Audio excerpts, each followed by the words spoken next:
तो परमात्मा कहते हैं कि तुम तो खोज रहे हो, हे परमात्मा हमें सुख दे, हमारे परिवार की रक्षा करो। आप उससे अर्ज लगा रहे हो जो तुम्हें खाने के लिए रोके हुए है। कसाई से यदि बकरे अर्ज लगावें कि हमें बख्श दो, हमें बख्श दो, तो उनकी अर्ज व्यर्थ है। तो परमेश्वर कबीर जी ने बताया कि आप जी इस काल कसाई के लोक में रह रहे हो।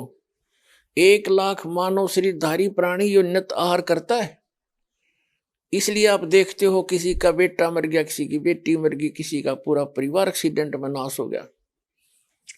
इसका उद्देश्य ही आपको खाना है और आप इसी से अर्ज लगाते हो। कहते हैं जो भक्षक उसको रक्षक कर जाना, और जो रक्षक उससे फिर उदास दीवाना।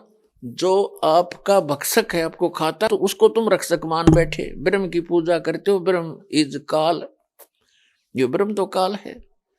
और कबीर साहब इज दयाल, कबीर साहब दयाल है। अब पूर्ण परमात्मा का हमें पता नहीं था, हम इसी आगे अर्जी लगाते रहे, पूरा कुल का कुल नाश हो जाता है, परिवार का परिवार नष्ट हो जाता है। जैसे कुल नाश कैसे हुआ, श्री कृष्ण जी को हम भगवान मान के पूजा करते हैं,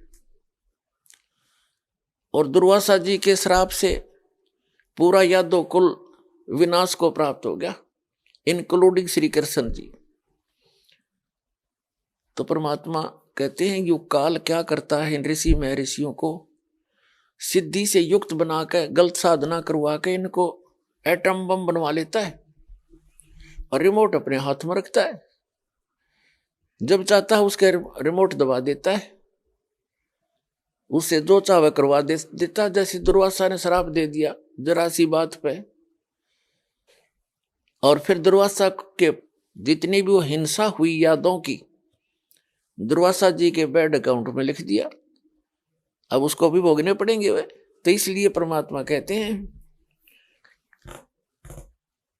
कि हमने ना किसी को बद्दुआ देनी है और ना ही हम दुआ दे सकते, क्योंकि बद्दुआ देना और दुआ देना अपनी गाड़ी में पंचर करने वाली बात है, राम नाम की गाड़ी में।